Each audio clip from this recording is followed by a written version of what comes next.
I think it's just important, you know, at this stage of my life. I've just lived through so many different circumstances, and really truly circumstances where, you know, I grew up in an environment where, you know, I was molested, and it was just not a healthy environment. And I met this wonderful woman when I was going to high school, Sally, and she was raising 5 kids, and she was African American, and she took me in. And it's really interesting because I look back, and it's through the grace of the women that I've known through life that really helped me and supported me. It's pretty much carried through all the way along. And I laugh now because, you know, I left that whole environment, graduated high school, and I ended up marrying, I can't say the particular segment, but it's, oh, you can't say Mexican Mafia. You can probably say another extracurricular activity thing because you can't talk about Mafia. But I married a gentleman who had 5 kids and no mom. And I was 20, he was 37. And my job occupation at the time was a tattoo artist. Very funny, very funny. I had more Hells Angels at my wedding than a bike rally. Let's just put it that way. And there I was raising 5 children. And at some point he got into a little bit of trouble, and he left.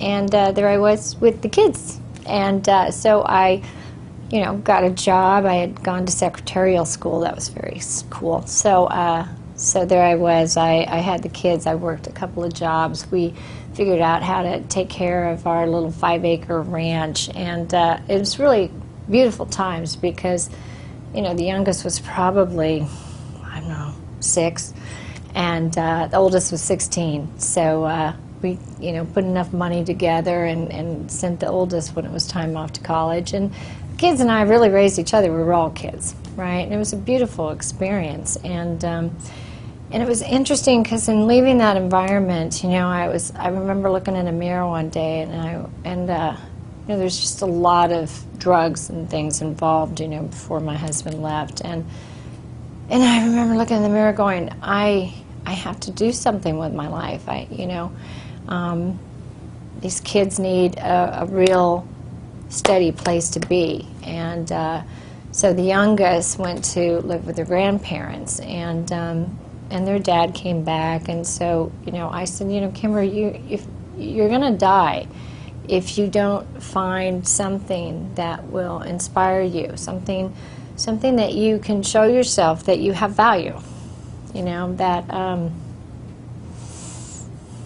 there's a reason you came here.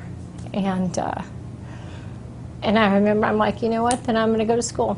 I'm going to go get a job. My first banking job, I put in my resume. It was $1,400 a month. I couldn't tell you. I worked for the senior vice president, and I worked hard to get that job, right? Because here I was, a former tattoo artist, and believe me, I had a lot of tattoos. It took 5 years to get those things removed. You just, not, you know, tattoos when you're 18, it's not so sexy when you're 40 or 50.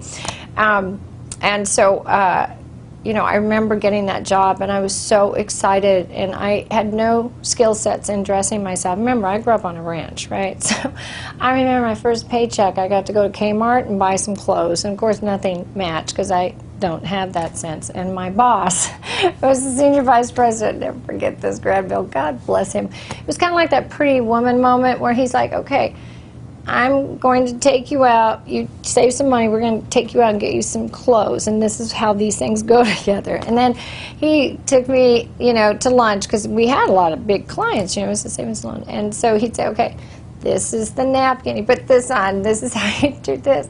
You know, like table manners. I didn't know. Gosh, even when I lived down the ranch, you know, I had my own house.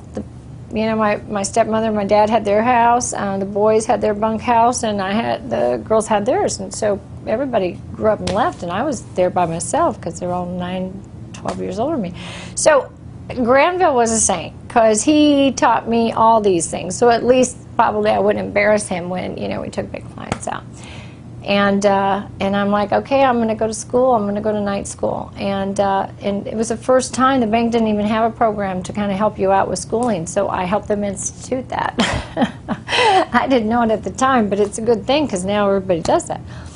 And I remember going to school, I flunked algebra, I flunked economics. I just didn't have these skill sets. And I went, you know what, you're going to take it until you pass it.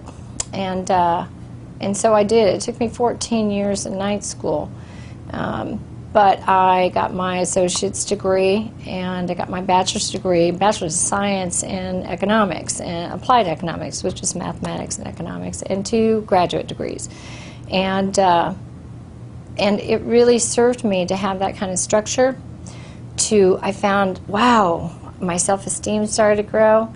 I learned how to get things done in an orderly time, because you have time frames. And in the banking system, I grew up the ladder, and then suddenly found myself in charge of what they would call secondary market, learning to buy and sell loans. And from there, I was like, wow, I want to do something even bigger. And so I went to I went in the wine industry, and I found myself running millions of dollars in portfolios. And I went, ooh, I better learn what a stock and a bond is, right? And so I'm just telling you these things because one of the things I realized is that it just never occurred to me, once I set my sight on something, that I couldn't achieve it. I knew that I had the heart to achieve it. I knew I developed the understanding, I had the brains to achieve it.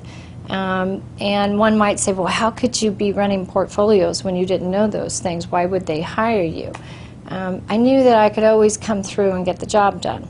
And then skill sets you can learn along the way. I built multitudes of homes. I bought all the construction books and figured that out and ran those teams. So all along the way in all these different endeavors, I always knew that it was my heart, my intuition, and my brain all working together. And then moving through all those pieces, I found myself really skilled at business, but I knew that, women were just nonlinear. We think all outside the box, and I've been blessed to be in the linear world to understand structured business and all that. But I found myself in a seminar one day as an entrepreneur, because I decided I have to leave corporate. I have to figure out how to do this entrepreneur thing. So I thought, well, what's scary? Because I don't know how to talk to people. I think telemarketing would be scary. I'll just get out the yellow pages and start marketing and help people with their business, which is crazily good because I didn't know anything about sales and marketing. But if you show up, right? If you show up and you have the intention, you will learn. And I think that's the other distinction about me is life doesn't happen in the boardroom. Life happens in real time. And that's where you get to know who you are. There's what you say you are, and then there's what you are when it's happening. And I think one of the things I learned along the way is I just have a tremendous capacity to care and forgiveness. Wow, you just can't go through the situations I've been in. In abusive relationships, it would make sense having the childhood I did to end up in relationships where I was beaten or held at gunpoint or any of those things, until one day I said, Kimber, you matter enough because you breathe. You don't have to be treated this way. You really don't.